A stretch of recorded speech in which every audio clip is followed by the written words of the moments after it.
ISRO set a history. From the moon to the sun, India launches next space mission.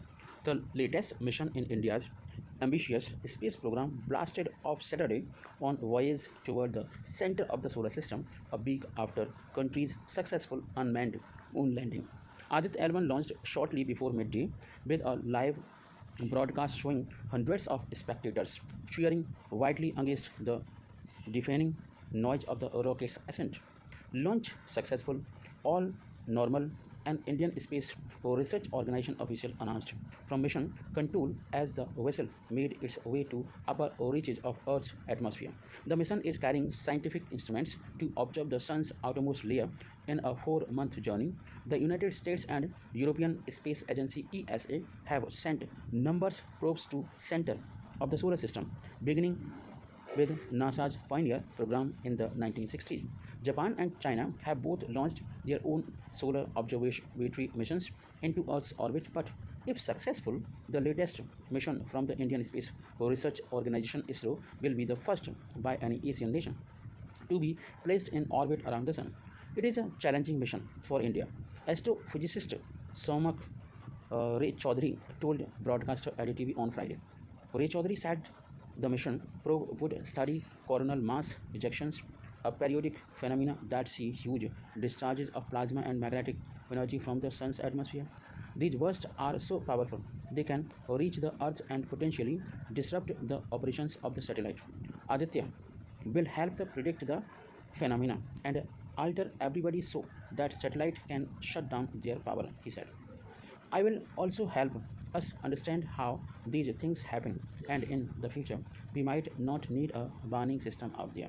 Aditya, the name of Hindu sun deity, will travel 1.5 million kilometer or 15 lakh kilometer.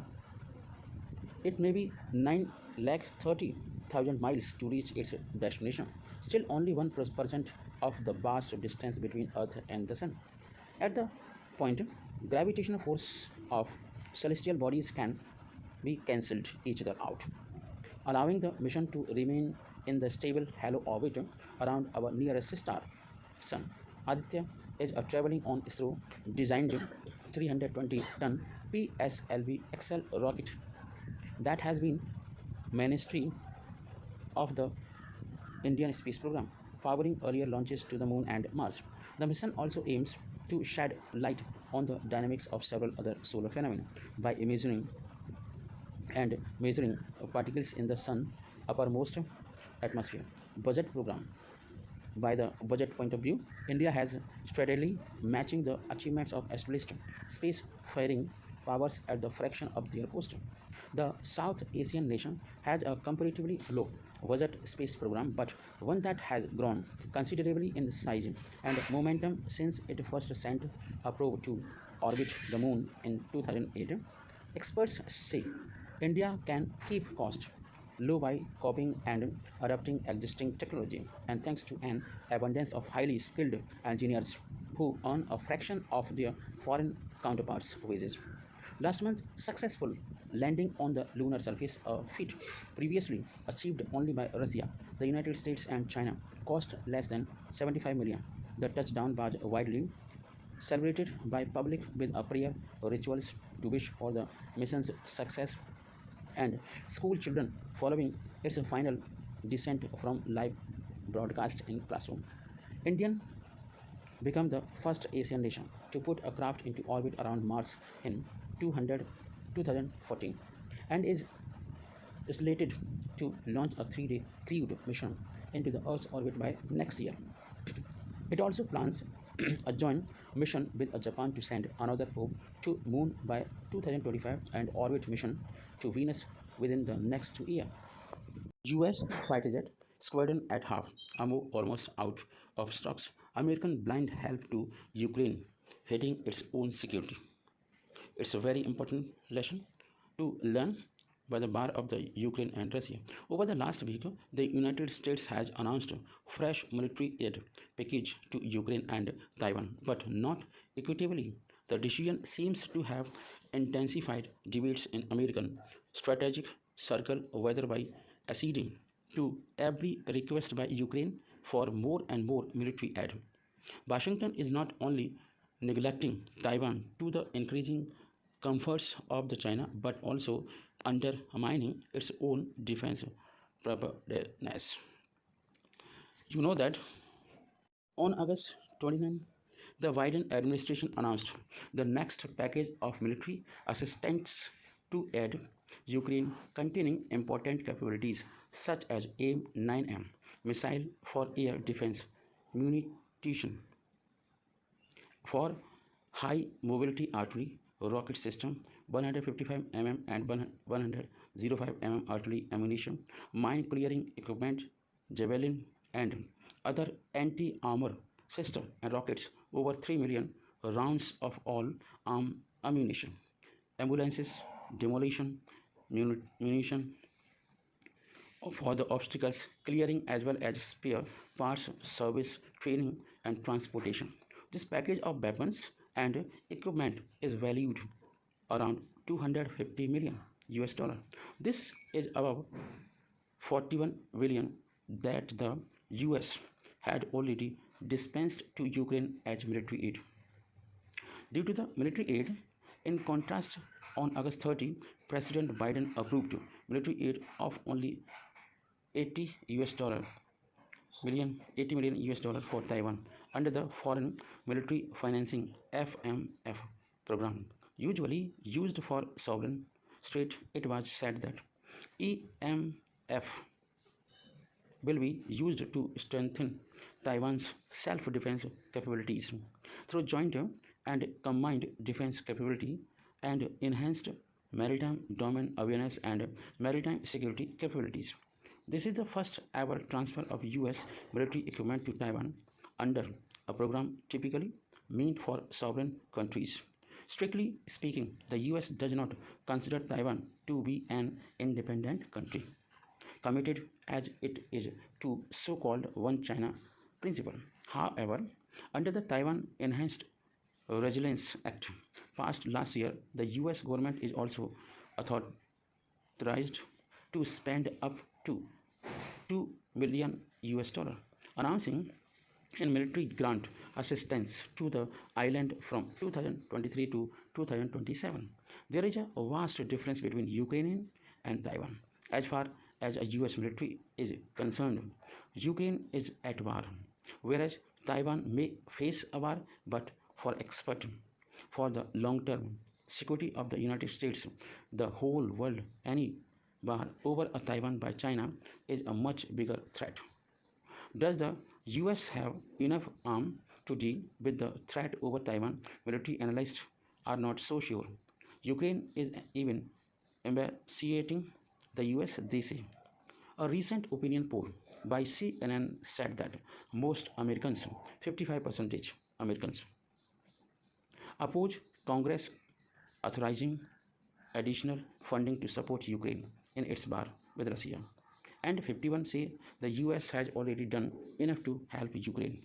No need to do much more. Such findings are unsurprising as the US has already supplied Ukraine with over 75 billion US dollar in humanitarian, financial and military support, representing 0.33 percentage of its GDP. You know, it's a too much downfall. This is said to be no mean sum when the US faces rising living cost and unemployment. It may be noted here that while aiding Ukraine, Biden is using the Presidential Drone Authority to direct a drone to provide military assistance under Section 506A, first of the Foreign Assistance Act FAA. It allows the speedy delivery of defense articles and service from Department of Defense stocks to foreign countries and international organizations to respond to unforeseen emergencies. Such assistance can arrive within a day or even hours of approval. In support of this effort, Congress has progressively increased the cap on this drone authority from 100 million US dollar to 11 billion for fiscal year 222, most recently in the additional Ukraine Supplemental Appropriations Act 2022, which was signed into law by the President on May 21. Since August 2022, the Biden administration has utilized this presidential drawdown authority 43 times to provide military assistance to Ukraine. However, now studies reveals that US military aid to Ukraine has severely depleted American arsenals and the already strained US defense industrial base cannot sustain current levels of Ukrainian munitions expenditure, much less reference American stock pills. Last September, the prestigious think tank Center of the Strategic and International Study (CSIS) found out some U.S. inventories reached the minimum levels needed for war plans and training.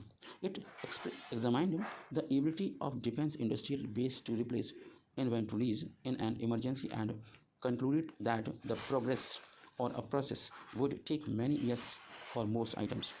So the problem is that the defense industrial base is seized for peace, peacetime production rates. Surge capabilities have been regarded as wasteful, vying factors capacity that was not planned to be used. Conversion of civilian industry to wartime production is theoretically possible but a long process. In World War II, that conversion took 2 to 3 years in a society and economy that was fully mobilized, he said. For example, the US has handed Ukraine about a third of its Stinger stockpile amounting to over 1600 of the soldier-fired anti-aircraft system, but the production line for the Stinger missile is in the worse shape than that of the Javelin, kept open only thanks to small amounts of foreign sale, according to CSIS. Even Raytheon, Raytheon Technology Chief Executive Glenn Hayes has been reported to have admitted recently in the first 10 months of the war, we have essentially used up 13 years of the Stinger production and 5 years worth of the Javelin production for him. So the question is, how are we going to resupply, restock inventories? This is very important. That in another study, it says that U.S. Army produces about 14,155 shells monthly. Extrapolate that to year, and that's just 168,000 shells, less than a fifth of the number of 155 shells the US has given Ukraine in the past year. If all Ukrainian aid ended tomorrow, it would take the US just under 6 years to produce enough 155 millimeter shells to bring US stockpiles back to pre-war level. This is the condition of US. This explains why the US is looking to boost production rate of these shells 20,000 shells per month. Sometimes this spring, but even then it would take just over 4 years to replenish 155 shells stockpiles. This is why the US wants to increase the production more than fourfold from 20 to 90,000 shells per month by 2025. Congress has already provided the factories that produce 155 shells 420 million US dollar, but United States is projected to spend nearly 2 billion US dollar on boosting the production of 155 shells this year alone. Even at that new production rate, it would still take 11 months and change to bring 155 shell stockpiles back to the pre-war level. Assuming that US stopped giving Ukraine 155 shell entirely, the depleting stockpiles are further indicated by the Biden administration's recent decision to supply Ukraine with cluster munitions, which are banned in over 100 countries, including NATO allies. The White House claimed it intended to use cluster munitions as a brigade, while artillery shell production ramps up. Yet another study by the Center for the Renewing America says that the US has sent approximately 8,500 Javelin anti tank missiles to the Ukrainian armed forces. It would take up to 8 years to replenish our stockpiles at current production rate, assuming no more missiles are sent to Ukraine. Similarly, the US has provided over 1,600 Stinger missiles to Ukraine. The US has not produced any Stinger missile since 2003, but under maximum estimated restored production rate, it would take at least 6 years to replenish our stockpiles.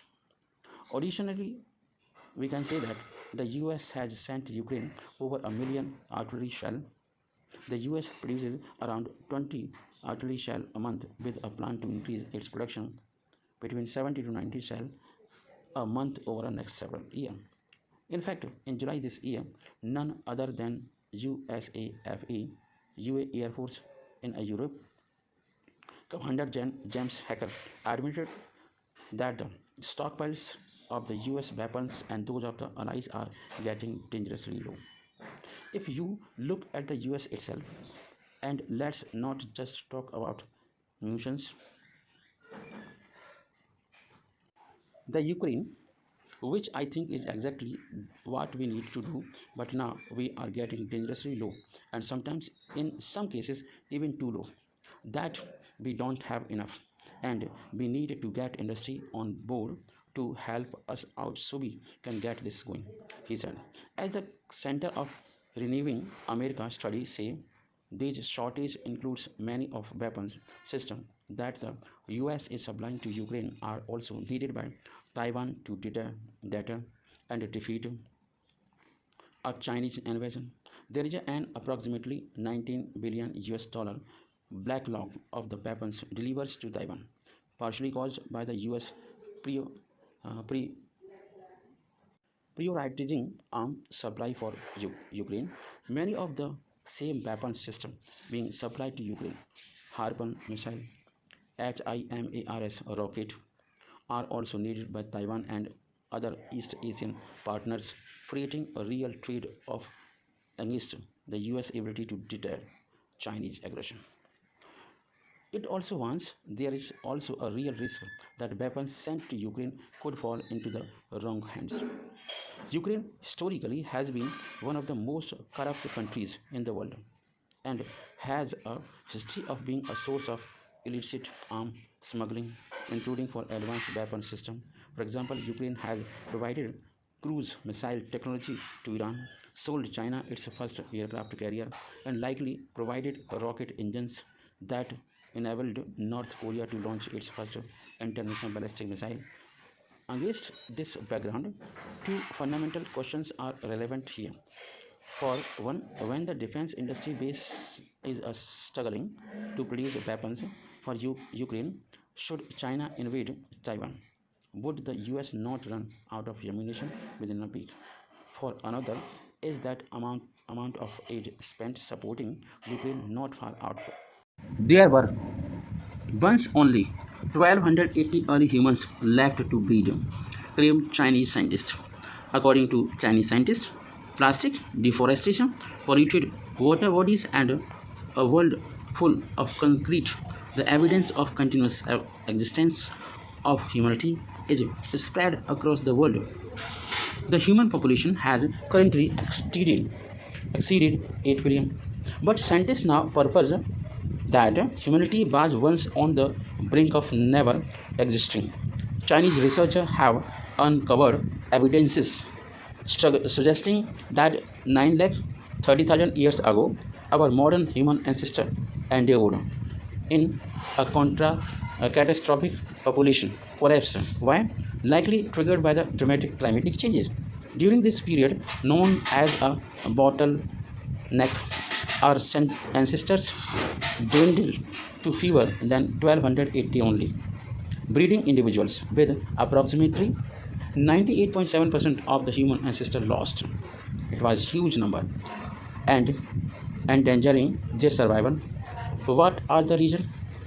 What does it mean? This research raised the intriguing possibility that a climate-induced bottleneck may have contributed to the divergence of early humans into a evolutionary path, one leading the Neanderthal and other to modern humans. Neanderthal are the ancestor of our human being, and for decades, scientists have reconstructed human history through genetic analysis, through the use of inherent biological facts of genetic mutations and their transmission across generations. Technological advancement in DNA sequencing now enable the comprising of complete genome from diverse human population. How the study was done, Haiping Li, his colleagues based in Chinese Academy of Scientists at Shanghai developed a fit code method allowing the modeling of a million years of evolution disconnect or dissected means analyzed into a monthly segments.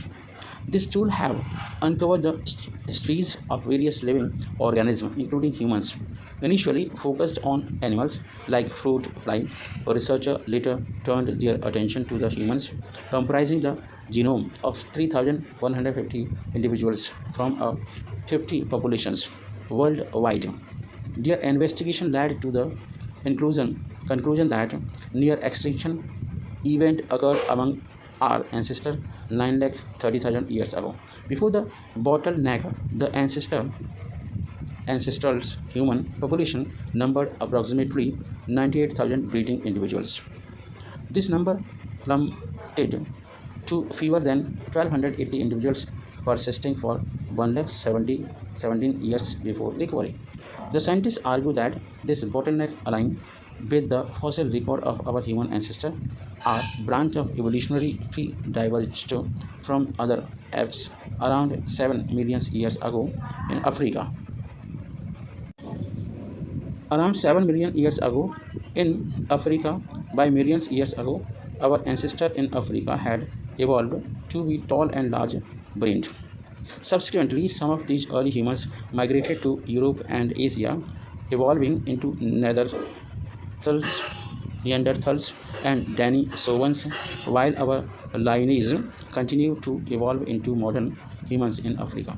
Despite decades of fossil hunting and scarcity of remains from ancient human relatives in the Africa, आपको मालूम है इसरो सूर्य mission में काफ़ी उलझा रहा है या busy रहा है। और आप ये भी जानते हैं कि चंद्रयान 23 अगस्त को चंद्रमा की सतह पर लैंड कर चुका है, सॉफ्ट लैंड कर चुका है, और वो बहुत सारी चीज़ें को एक्सप्लोर कर रहा है। और यही देखते हैं कि उसने इस दरमियान इस टाइम पर क्या क्या एक्सप्लोर किया है। आपको बता दें कि आज भारत ने अपना पहला सूर्य मिशन आदित्य L1 को अंतरिक्ष में लॉन्च कर दिया है। हम सब ये भी जानते हैं इससे पहले भारत का चंद्रमा का जो चंद्रयान 3 मिशन है सक्सेसफुल रहा है। पूरी दुनिया ने इसका लोहा माना है इसरो का। अब सूर्य मिशन के साथ साथ चंद्र मिशन के लिए भी एक बड़ी खुशखबरी आई है या जानकारी प्राप्त हुई है। आदित्य L1 अंतरिक्ष की ओर बढ़ रहा था, तब चांद पर प्रज्ञान रोवर अपनी तरकीबें दिखा रहा था, खेल कर रहा था, और उसके खेल को हम आपको बताते हैं। प्रज्ञान रोवर ने भारतवासियों के लिए आज का दिन दोहरी खुशी का दिन बना दिया है। दोहरी का खुशी का दिन बनाने का क्या कारण है? इसरो ने आज बताया कि प्रज्ञान ने चंद्रमा पर सेंचुरी मार दी है। ये सेंचुरी मारने का क्या कारण है? प्रज्ञान रोवर ने 100 मीटर का डिस्टेंस कवर कर चुका है, जो एक बहुत बड़ा रिकॉर्ड है। रिकॉर्ड ये है कि सेंचुरी मारना कोई बहुत बड़ी बात नहीं है। इसका मतलब ये हुआ अब शिव शक्ति पॉइंट पर मौजूद विक्रम लैंडर से 100 मीटर से ज़्यादा दूरी पर है। शिव शक्ति पॉइंट जहाँ पर लैंड किया और वहाँ से दूरी, जल्द ही चंद्रमा के इस छोर पर रात होगी और तब प्रज्ञान निष्क्रिय हो जाएगा। देखते हैं आगे की रिपोर्ट से पता चलेगा कि प्रज्ञान के साथ प्रज्ञान रोवर के साथ क्या होता है। जय हिंद, जय भारत। बांग्लादेश मीन्स भारत के लिए स्ट्रेटेजिक फ़ायदे का देश। बांग्लादेश मीन्स जापान की जान, जापान खेल करेगा। बांग्लादेश का मातरवारी बंदरगाह भारत के लिए बनेगा गेम चेंजर और चाइना को सबक सिखाने में फ़ायदे में होगा। इसमें जापान का क्या फ़ायदा है? भारत और जापान की नज़रें बांग्लादेश के मातरवारी बंदरगाह पर टिकी हुई हैं। इस बंदरगाह का विकास जापान कर रहा है। मातरवारी गहरे समुद्र का बंदरगाह है जहां बड़े बड़े कार्गो शिप को डॉक किया जा सकता है। यह बंदरगाह भारत के पूर्वोत्तर राज्यों के लिए भी कनेक्टिविटी का एक नया रास्ता खोल देगा। और आपको बताएं, बांग्लादेश के मातरबारी बंदरगाह को भारत के लिए गेम चेंजर माना जा रहा है। गहरे पानी का यह बंदरगाह बड़े बड़े समुद्री पौधों और बहुत सारे कलेक्शन कर सकेगा और ठिकाना बन जाएगा। इतना ही नहीं, मातरबारी बंदरगाह भारत के पूर्वोत्तर खासकर त्रिपुरा के साथ साथ चारों ओर से ज़मीन से घिरे नेपाल और भूटान के साथ भी कनेक्टिविटी का नया जरिया बनेगा, नया माध्यम बन सकता है। इस बंदरगाह का निर्माण जापान के सहयोग से काफ़ी तेज़ी से किया जा रहा है। जापान ने पिछले कुछ समय से भारत के पूर्वोत्तर के राज्यों में काफ़ी ध्यान दिया है। जापान का पूरा फोकस इस क्षेत्र में इंटीग्रेटेड और उन्नत आपूर्ति श्रृंखला बनाने की है। जापान इसके लिए पूर्वोत्तर में अपनी उपस्थिति बढ़ाने और निवेश को तेज करने की योजना बना रहा है। आपको बता दें कि जापान क्यों बना रहा है बांग्लादेश में बंदरगाह। इंडिया नैरेटिव की रिपोर्ट के अनुसार वर्तमान में लगभग 350 कंपनियां बांग्लादेश में काम करती हैं, लेकिन एक बार क्षेत्र के इंटीग्रेटेड हो जाने पर व्यापार और अर्थव्यवस्था में उछाल आ सकता है। बांग्लादेश के कॉक्स बाज़ार में स्थित मातरवारी बंदरगाह मुख्य रूप से बंगाल की खाड़ी की औद्योगिक विकास केंद्रों के तहत जापान इंटरनेशनल कॉपरेशन एजेंसी के तहत डेवलप किया जा रहा है। जापान एक्सटर्नल ट्रेड ऑर्गेनाइजेशन जेटो के chief director general south Asia Takashi Suzuki ने इंडिया नैरेटिव को बताया कि जापान एक दूसरे की ताकत का लाभ उठाने और उसे आगे बढ़ाने के लिए भारत के पूर्वोत्तर और बांग्लादेश के बीच बेहतर कनेक्टिविटी चाहता है। बेहतर कनेक्टिविटी के लिए ये बंदरगाह काफ़ी ज़्यादा गेम चेंजर और बढ़िया हो सकता है। भारत जापान के लिए गेम चेंजर होगा मातरबारी बंदरगाह। नेशनल मैरीटाइम फाउंडेशन NMF ने एक अध्ययन में कहा कि यह कनेक्टिविटी भारत और जापान के बीच बुनियादी ढांचे, पर्यटन, सांस्कृतिक एकीकरण, लॉजिस्टिक एंड ट्रेड सहित कई क्षेत्रों में सहयोग के लिए रास्तों को खोलेगी। इसमें यह भी कहा गया कि एक निर्बाध क्षेत्रीय व्यापार नेटवर्क की स्थापना साझा समृद्धि और सतत विकास की नींव रखती है, जिससे अंत में सभी भाग लेने वाले देशों को लाभ होता है। जापानी प्रधानमंत्री फुमियो किशिदा ने भी अपनी भारत यात्रा के दौरान मजबूत वैश्विक आपूर्ति श्रृंखला विकसित करने के लिए संसाधनों में वृद्धि करने की योजना बनाई है। समृद्धि पूर्वोत्तर क्षेत्र में कनेक्टिविटी को मजबूत करने के लिए महत्व पर प्रकाश भी डाला है। मातरबारी बंदरगाह से भारत को क्या फ़ायदा है? एक बार जब गहरे समुद्र का मातरबारी बंदरगाह चालू हो जाता है तो हल्दिया बंदरगाह के माध्यम से वर्तमान में व्यापार की जाने वाली बड़ी संख्या में वस्तुओं को यहाँ से एक्सपोर्ट किया जा सकेगा। इससे हल्दिया बंदरगाह का भार भी कम हो जाएगा, वर्कफोर्स बढ़ेगा। महत्वपूर्ण बात यह है कि मातरबारी बंदरगाह बड़ी कार्गो जहाज़ों को संभालने में सक्षम होगा। यह परियोजना बांग्लादेश में चीन के बढ़ते प्रभाव को रोकने में भारत की मदद भी करेगी। चीन बेल्ट एंड रोड इनिशिएटिव के माध्यम से आक्रामक रूप से अपने प्रभाव को बढ़ा रहा है। चाइना एक वैश्विक ने बताया कि मातरवारी बंदरगाह का राजनीतिक महत्व है, यह कनेक्टिविटी को बढ़ा देगा, लेकिन विशेष रूप से यह भारत और जापान दोनों को चीन के बढ़ते प्रभाव को संतुलित करने का एक सबसे बड़ा अवसर है और स्वर्णिम अवसर को भारत को गंवाना नहीं चाहिए। जय हिंद, जय भारत। समय का युद्ध वो प्रारंभिक समय के युद्ध की युद्ध नीति से काफ़ी डिफरेंट है।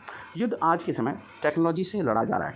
अमेरिकी सेना जल्द ही अपने रोबोट कुत्तों को एआई से लैस करने का प्लान बना रही है। अगर सब कुछ प्लान के हिसाब से चला तो ये कुत्ते आर्टिफिशियल इंटेलिजेंस से लैस होंगे, जिनके पीछे AR-15S, SCAR या LMG जैसी बंदूकें होंगी, जिनसे कुत्ता अपने हिसाब से फायरिंग कर पाएगा।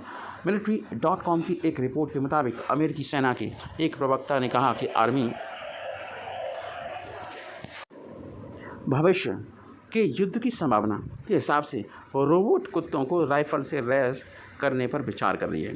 मतलब राइफल भी अप्लाई की जाएगी उन कुत्तों के। इन कुत्तों में एआई क्षमताएं भरी जाएंगी जो उन्हें टारगेट चुनने में मदद करें।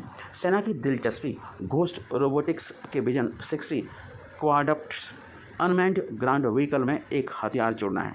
सेना की लड़ाकू क्षमता विकास कमान डेवकॉम के वैज्ञानिक शोधकर्ता भवन जोत सिंह ने पिछली रिपोर्ट में कहा था कि सेना ने पहले ही QUGVS में विभिन्न प्रकार के हथियारों को जोड़ना शुरू कर दिया था।